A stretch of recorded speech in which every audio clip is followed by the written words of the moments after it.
Coming up today on Studio 13 Live, we'll give you a look at Disney's 100th anniversary celebration with Mickey Mouse joining us right in studio. Plus, we'll get a special performance from the world's first woman to master the kora instrument. Then, Tiffany Colors is showing us the best skincare routines to keep your skin glowing. And Mezzanotte is cooking up signature Italian dishes. Studio 13 Live starts right now. I wanna see you smile, take you another mile. Don't gotta wait, don't gotta wait, don't gotta wait today. Hello, and happy Wednesday. Thank you so much for being here with us. We are halfway through the week, and we're always excited to have you watching with us. I'm Carly Henderson. And I'm Mireya Garcia. Yes, thank you so much for joining us. We do have so much to get to today. Mickey, hello.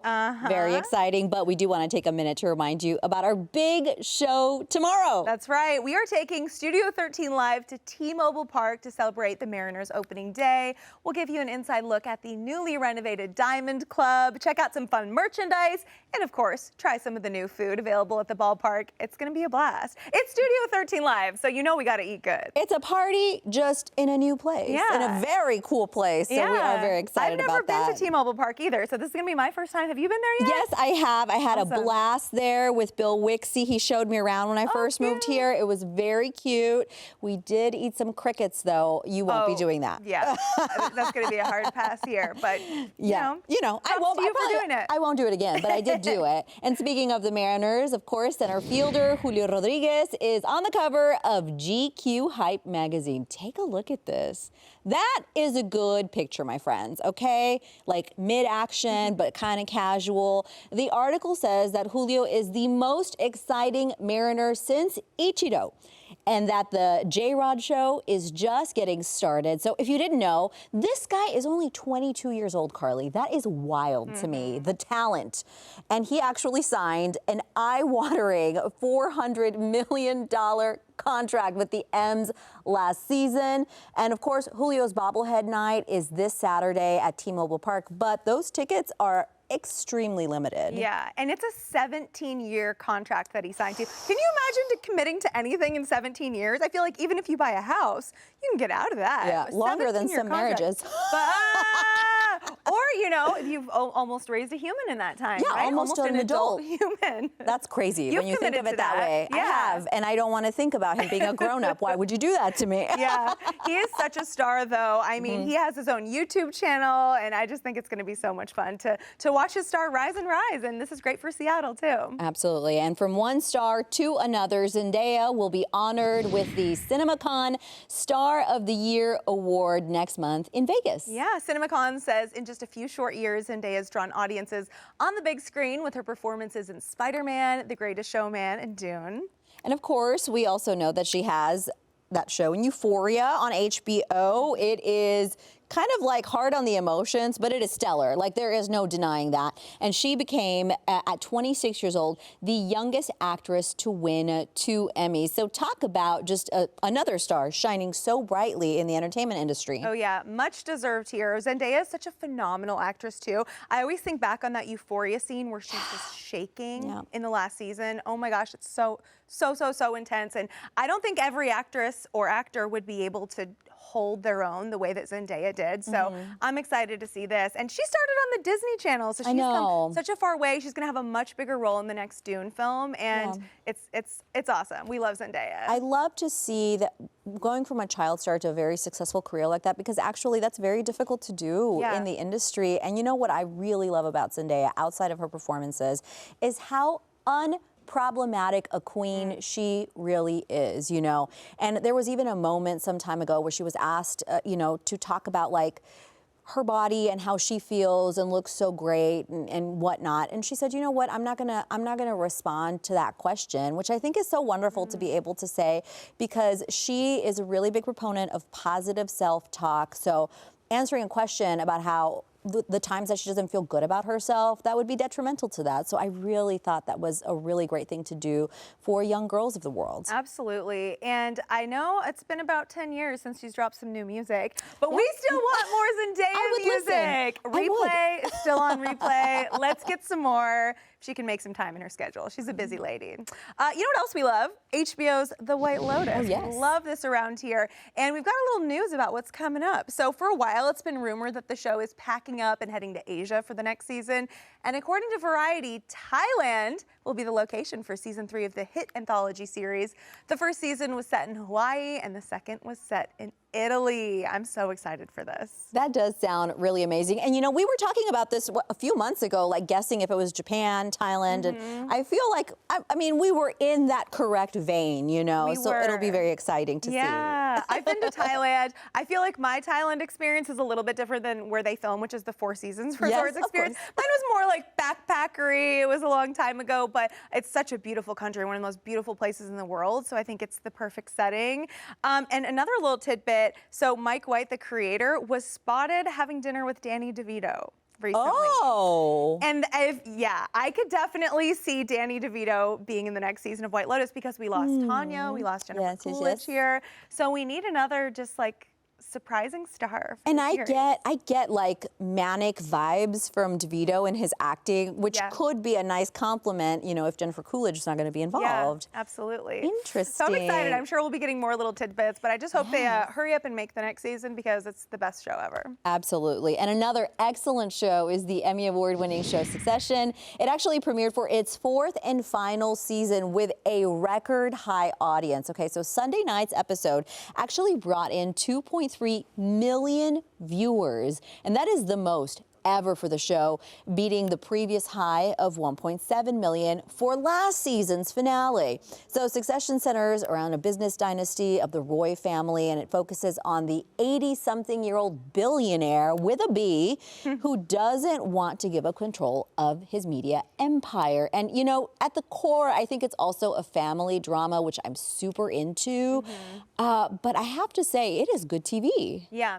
You know what I really respect about Succession and the people behind it is they're not milking it for as many seasons as possible. Yes. They're ending it on a high note because we've all watched those shows, some shows that we loved a lot, and we think, there maybe shouldn't be another season or maybe 2 seasons past a certain point. I love that they're ending it here, and then it'll just live on as like one of the greatest shows ever. Absolutely. I think it's super common, especially with shows in the UK that are extremely short. And it always breaks my heart because I know there's got to be more to the story, but it is respectful to the art form and really to the viewers to make sure that you're putting out quality content.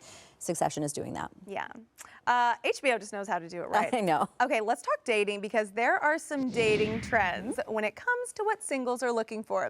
63% of people say that positive personality traits are more important than physical traits. The experts behind the study say that it shows that singles are more comfortable with and more likely to develop a meaningful connection with someone who has a genuine personality, no matter how they look. How about that? We like genuine personalities. I mean, I hope that's true. I do hope that's true. I think that it really depends on the age range of the people participating in the survey because naturally, you know, when you're maybe younger, you focus on different things.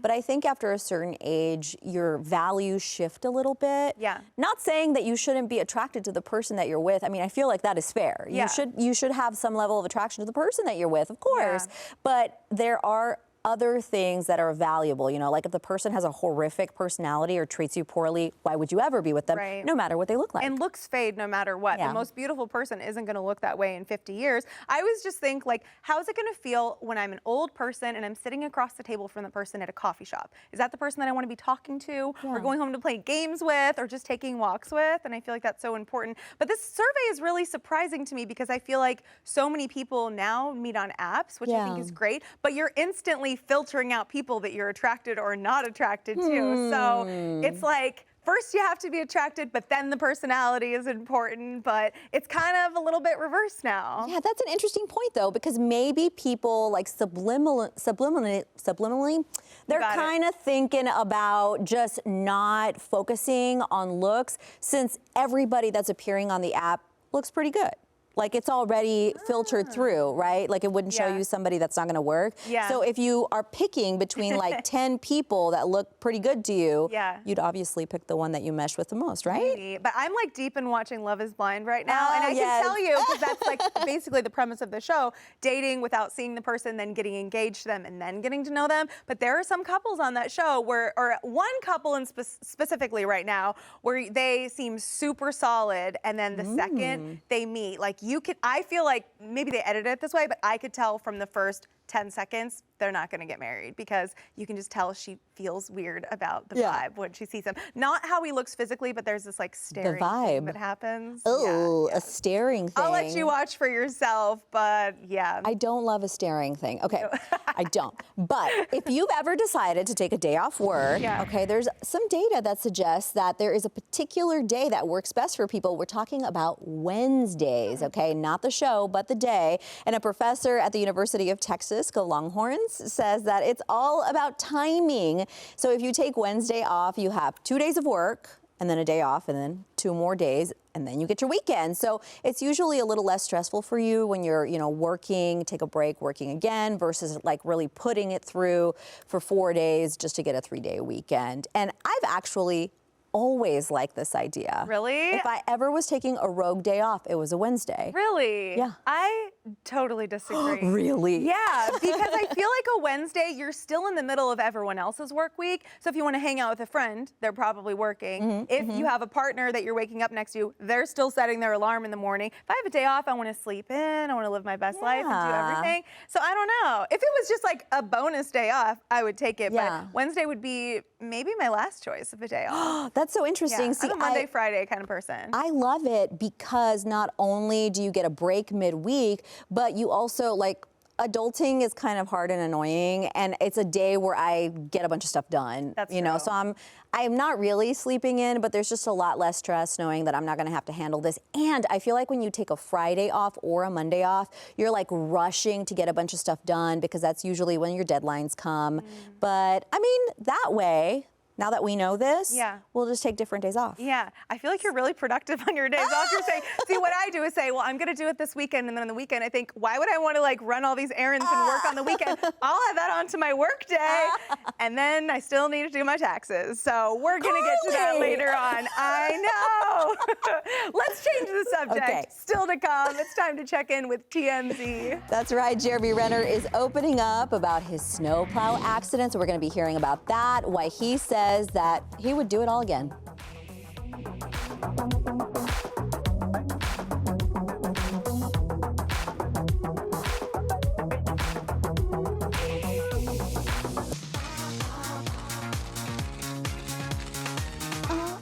Sounds like a party. All right, it is time to take a look at what is popping in celebrity news. For that, we're bringing in Fabian Garcia from TMZ. Hey, Fabian.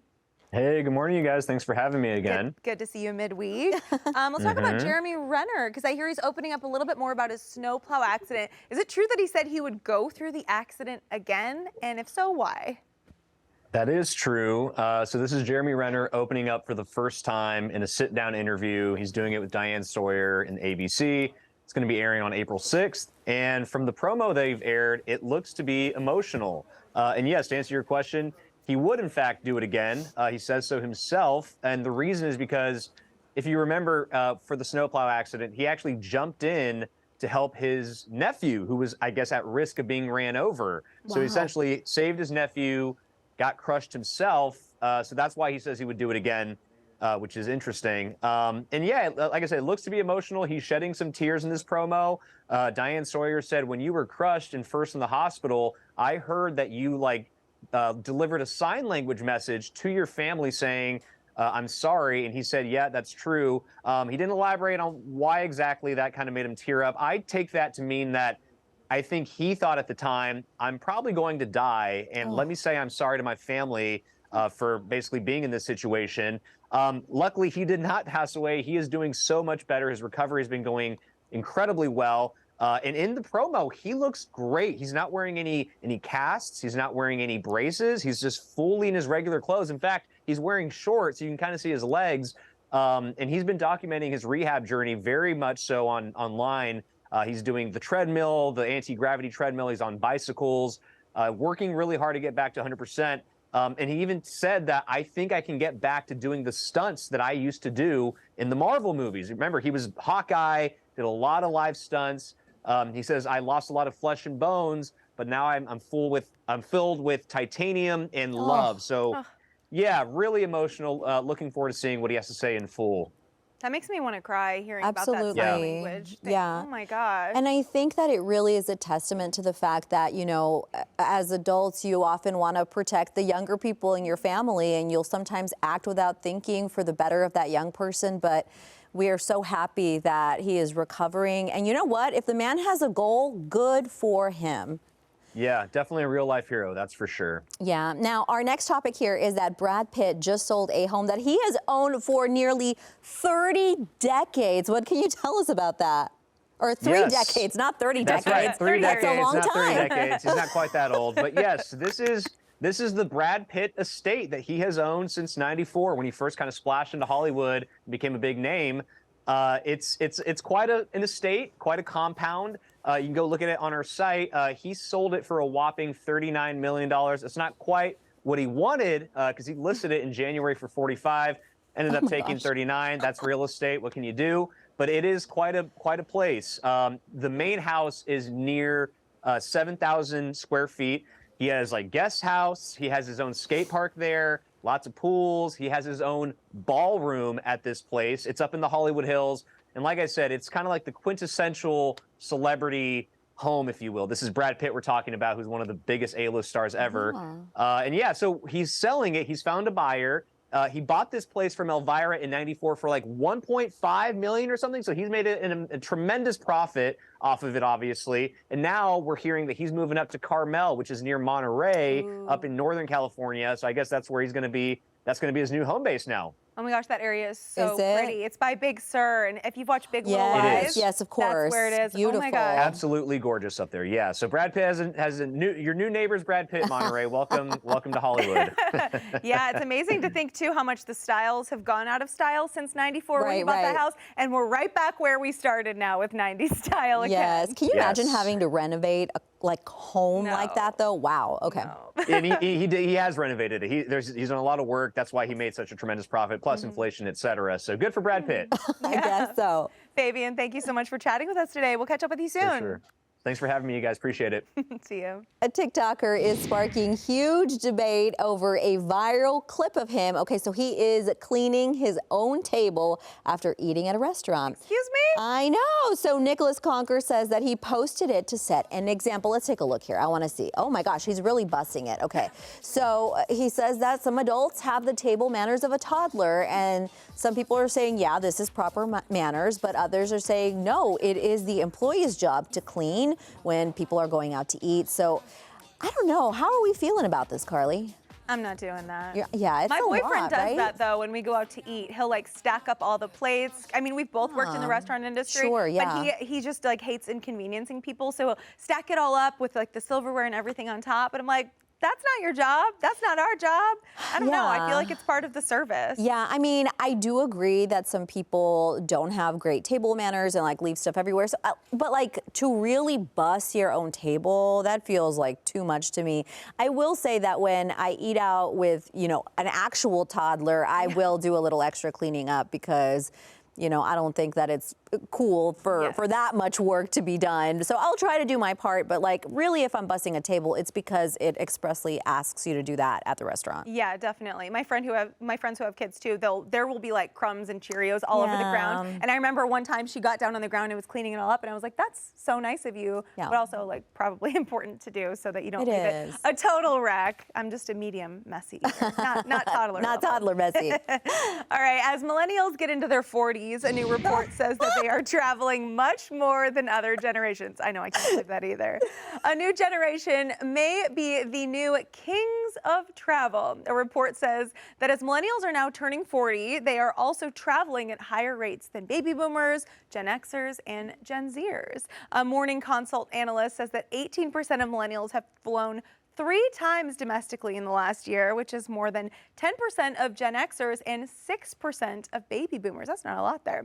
While millennials delay other life issues or experiences like home buying and marriage, they see traveling as a right, but they don't spend excessively on travel. Millennials spend less per trip than baby boomers or Gen Xers. Interesting. We've had to be a little scrappy millennials here, you know? It's a little bit more difficult for us to buy houses. Yeah. Just let us enjoy our travel. Let us enjoy our life here, right? Yeah. Spend on what you can. I definitely agree. I mean, I think it is important to be financially responsible, but like one trip, especially if you're being, you know, as frugal as the data shows millennials are being, that's not going to get you a down payment for a house. You know what I mean? So you kind of, it's like this idea that what's making us poor is avocado toast. Like that's not real. Like one avocado toast isn't going to fix your whole financial situation. But yes, I agree. You know, fiscal responsibility is important, but I think it's also really about what you value in your life, right? Like, sure, buying a house sounds nice, but not everybody wants the responsibility of being a homeowner, so why trash on them? If they want to travel, travel. Yeah,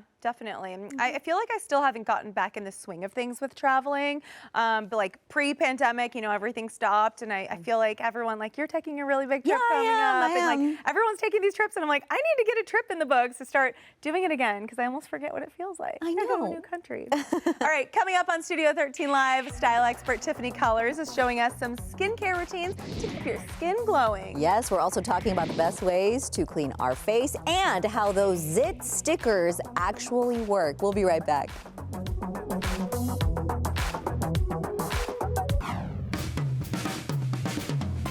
It is time for IDK, where we learn how to do something new. Yeah, today we are learning the best ways to take care of our face. And for that, we're bringing in style expert Tiffany Colors. Welcome. Thank you. Thank you for being here. Okay. So, if you don't have a really strong skincare routine, where do we start? CTM. Cleanse, tone, moisturize. Okay. I don't tone right now. So, and so if you're not toning, then your moisturizer is not doing what it's supposed to do. So when you cleanse your skin, RC, you're actually taking off all the environmental bad things that are out in the world, car exhaust, and you need an antioxidant. So that is what the cleanser is going to do. It's going to remove it all. But now your face is like, help! I'm missing. I love that. I have no moisturizer. And so now you're going to tone. And toning is the vehicle that's going to clear away any dead skin cells, because the cleanser didn't clear away dead skin cells. It clears away what the environment did or what you did to it. If you put foundation on, you put blush on, you put eye makeup on, that stuff's sitting on top of an actual organ, right? So we need to clean away. So now we're going to tone. And if people are afraid of toner because they're like, alcohol, it's drying my skin out.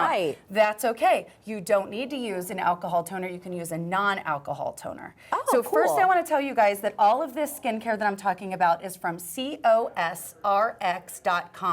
And I'm sure you heard Korean beauty is like all the hits. So this is all the fun stuff from, it's all Korean beauty. So we just cleansed our skin with a really low pH. What does low pH mean?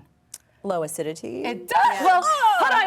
Oh, not right, not quite. It's not. It's actually a higher. It's a higher acidity. So I was very wrong. It makes your skin have a lower acidity? It preps your skin for it's more on an acid side. And so it's a glycolic. It's cleaning. So it's like it exfoliates. Yes. Okay. And then when you tone, you bring your skin back up to a regular pH so you can accept your moisturizer. Okay. So now after you tone, and by the way, this one is just a mist, so it's very easy. If you're not toning, you can just be like, I just toned.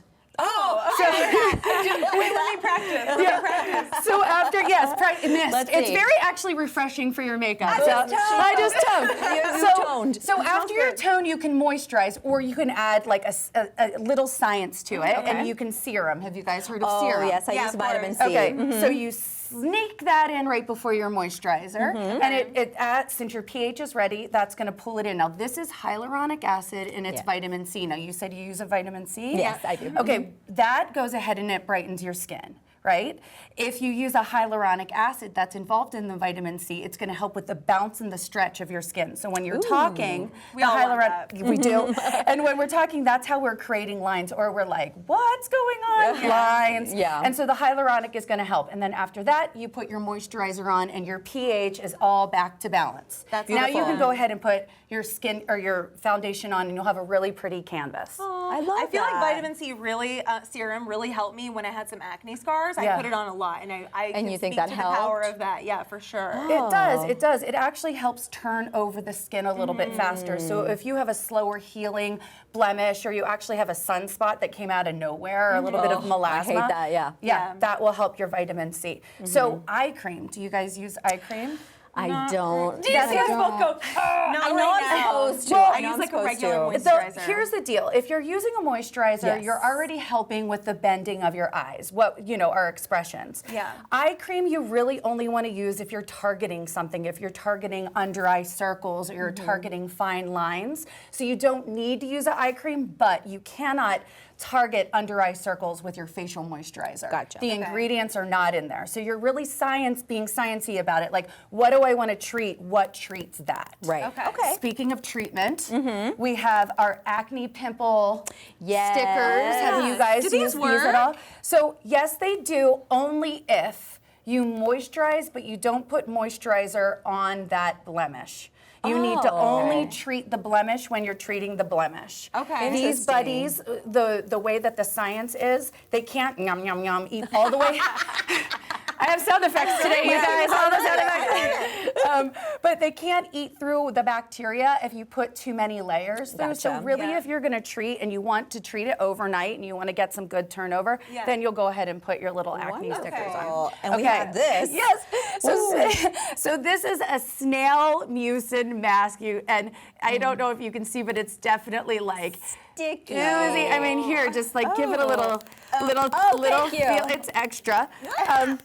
Again, this is cosrx.com, and it's the snail mucin. And why is this awesome? It actually is anti-inflammatory. Oh, okay. So if you went out tonight drinking and you get a little bit flush, or you just flew on an airplane, or you came in from the sun, hello sunshine. Yeah. Yes. It will go ahead and soothe. And then if you were going out that evening, or you're going to a party, your skin will be Nice. glowing and luscious. Luscious What is the is word. mucin?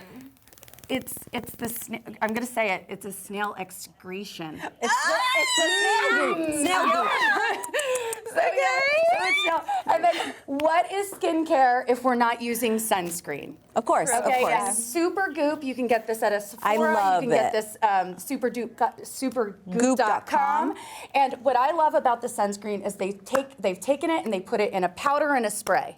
Okay. Because we want to go out, we want to look nice. Maybe we're on a boat and we put mascara on. Yeah. So what I wanted to let you guys know is they have a powder, and you just shake it.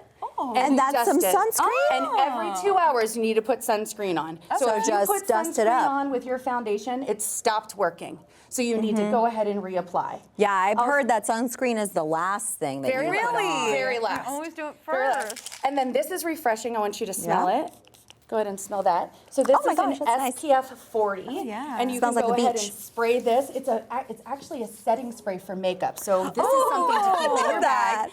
And then what is sunscreen without protecting your lips also? So instead of getting your lips filled, you can go ahead and just put this buddy on and protect I'll your do lips. both. Absolutely. Thank you so much, Tiffany. This is amazing. And you know what? This is great info. But still ahead, we actually have the Disney company. They are celebrating their 100th anniversary. Yes, we'll get to hear all about their new Wondrous Journeys nighttime spectacular at Disneyland, and maybe even get a special surprise visit from the head mouse in charge. We'll be right back.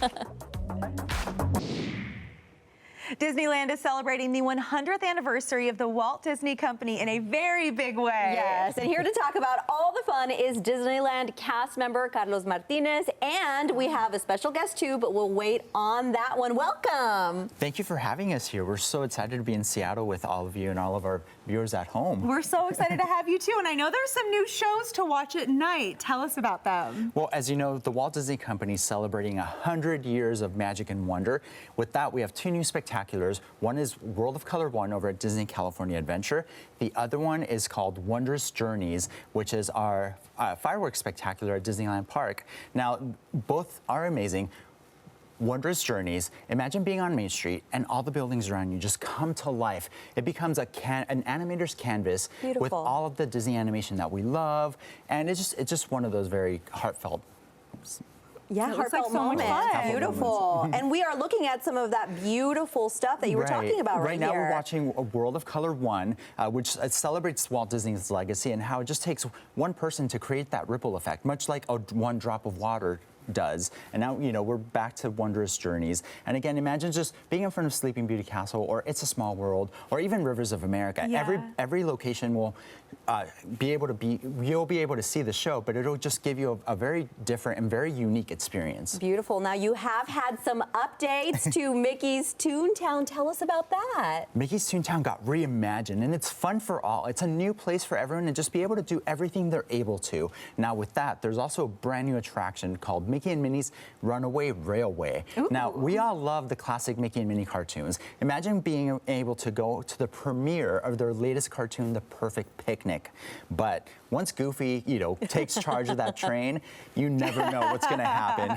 That's true. Goofy knows what he wants to do, and we're just along for the ride. I know a big part of the Disney experience is going to a parade, and the Magic Happens parade has returned. What can people expect from that?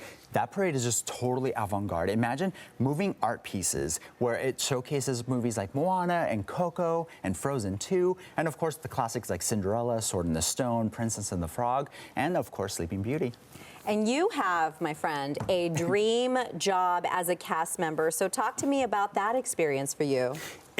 Being a cast member at the Disneyland Resort is absolutely magical because we create happiness. We make magical moments happen. And, our guests can visit our website, Disneyland.com, to be able to see all the magic that's happening because we don't want anyone to miss any of the fun that's happening right now. And part of the fun is getting to see our favorite characters. Yes, do you have someone here that we can meet? I do. Is in it fact, true? Whoa, you jumped ahead. Hi, so good to see you.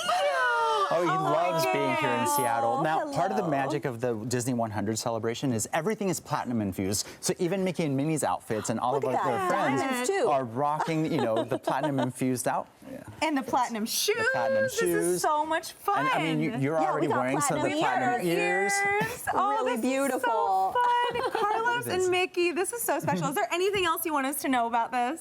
The biggest thing, again, is going on our website, Disneyland.com, because that's where you can plan your vacation, see everything that's happening, and we are still reservation-based, so it's very important that people know that they have to plan ahead, plan early, because we want them to be there at the Disneyland Resort for all this magic, right, Mickey? Absolutely. Can we do a group hug here?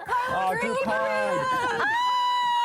Carlos and Mickey, thank you so much for joining us today. Thank you for having us. We're so excited. And we'll put a link with all the Disney fun up on our website, fox13seattle.com/studio13live. Thank you. The best. Coming up, the world's first woman to master the kora instrument is joining us in studio. Yeah, you'll see how she started the Gambia Academy and a preview of her new album. We'll be right back. Hey, the world's first female kora master is not only a trailblazer in music, but also in African education. And on top of her new album, she also started the Gambia Academy in her home country. And today we are joined by the multi-instrumentalist and social activist, Sona Jallow. Welcome, welcome. Thank you so much. Thank you. Thanks for coming in. Yeah, so first off, for people who don't know, tell us about the Kora Academy. The kora. The kora is a kora instrument. The yes. instrument, yes. This is an instrument from West Africa, specifically from Gambia, but also a larger region of West Africa: Gambia, Senegal, Mali, Guinea. It's a big part of West Africa because it belongs to an ancient tradition. At the time, all those countries were one empire. So it's a tradition that is over 700 years old. It's a little bit like a harp. A lot of people compare it to a harp. It has 21 strings.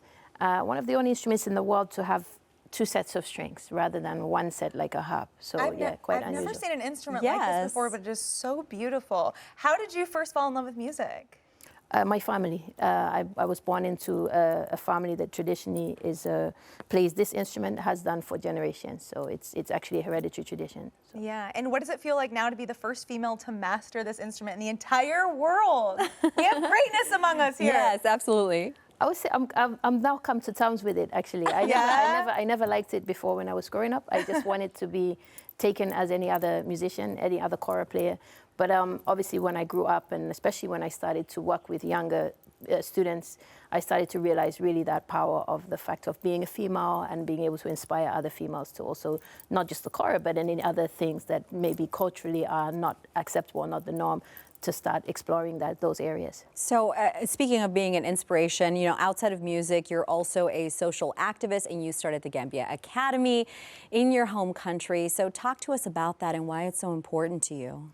The Academy is especially important because this is the reflection of my mission, which is to bring a new education system to Africa. So rather than just bringing another school to teach, you know, more of the same, this is really for me a critique on the education system and questioning what children are actually learning in schools in Africa, and the fact that the education system has a hugely powerful impact on the mentality of young Africans, and also doesn't at the moment set them on a trajectory to be successful within Africa. And this is the reason why I set up the Academy, to explore a new education system, and one that also can be replicated in other countries also. That's incredible. Wow, that takes a lot of guts to just start something like that, and you're changing lives doing it. And you also have a new album, right? Yes. Tell us about the new album. I hear it has just 6 million streams already. Okay. Just a little number like that. What can people, you know, hear with your music?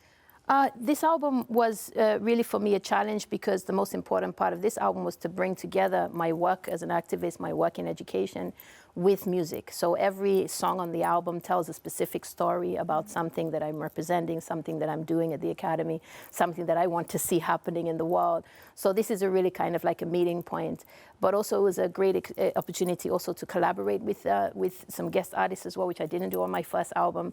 A couple of people from the States here, so it's great to be here in the States performing this album, having also worked with a couple of amazing artists from this region too. Wonderful. And we're actually very lucky because we are getting a preview performance, so we'll let you take it away. Thank you. Yeah.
But you could see the passion in your faces as you're playing. It was beautiful. That was such a treat. So that was Sona and guitarist Eric Apapulay. Absolutely wonderful. And I know you're both touring right now, right? How's that experience been? Yeah, good. Obviously tiring, but Yeah, you going all it's good. over? Yeah, it's intense. Awesome. And you do have a show here in Seattle tonight, you know, at Demetrio Jazz Alley. So tell us about that. Yeah, we got 2 shows. We had one last night, so this is why we're here, which is great because Seattle actually is a place I personally really do like. But we have 2 shows coming up tonight. I think the latest show still has a couple of tickets left, just a few. Ooh, okay. But I'll be playing with my full band. This is Eric, on guitar, but there's a full band as well, and of course I sing. So that's Amazing. Beautiful, amazing. More to come. Yes, thank you so much for joining us, both of you. It was a fantastic show, and we do have more information available for you on our website, fox13seattle.com/Studio13Live, if you want to get those couple of tickets that are still available. And still ahead on Studio 13 Live, Mezzanotte is showing us how to make one of their signature Italian dips. Including beets with toasted pine nuts. Yum. We will be right back and right over there.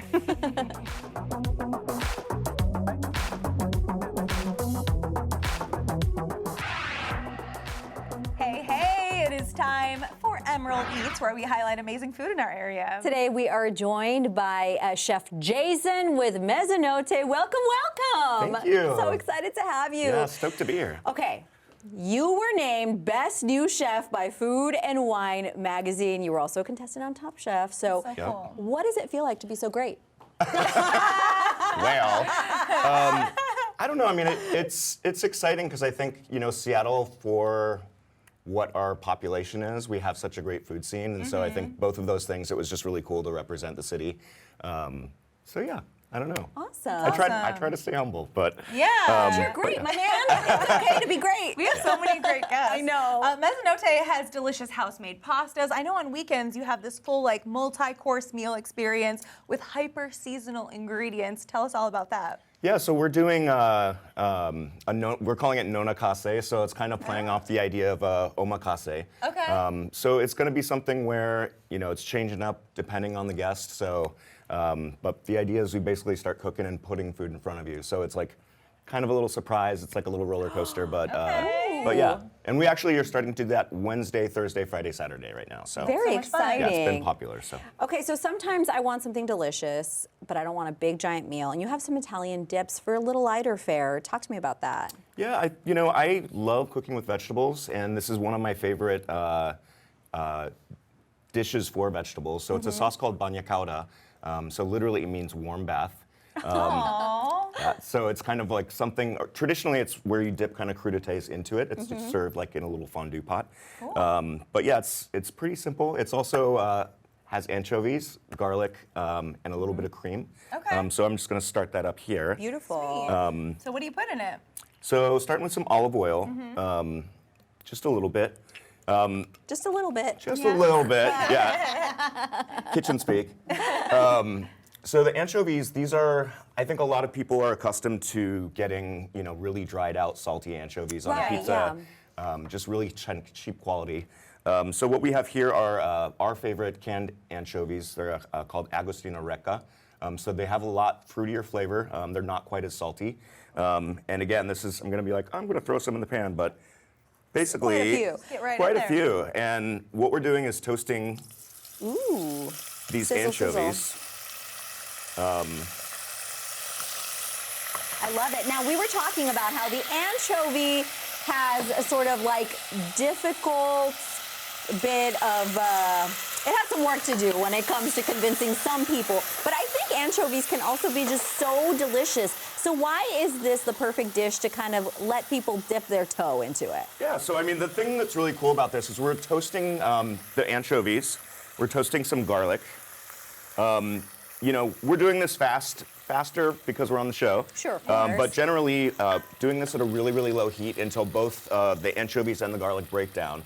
So it ends up, you lose a lot of that really kind of fishy thing, and it ends up being kind of like this nutty kind of umami thing going on. Ooh, yeah. So it's like, again, I think if you didn't know it was anchovy, like you would taste it and be like, this is just really delicious. Yeah. I love that. Is it true Mezzanote's celebrating a little something soon? Yeah, Perhaps an we anniversary? are. So we have some flyers over here.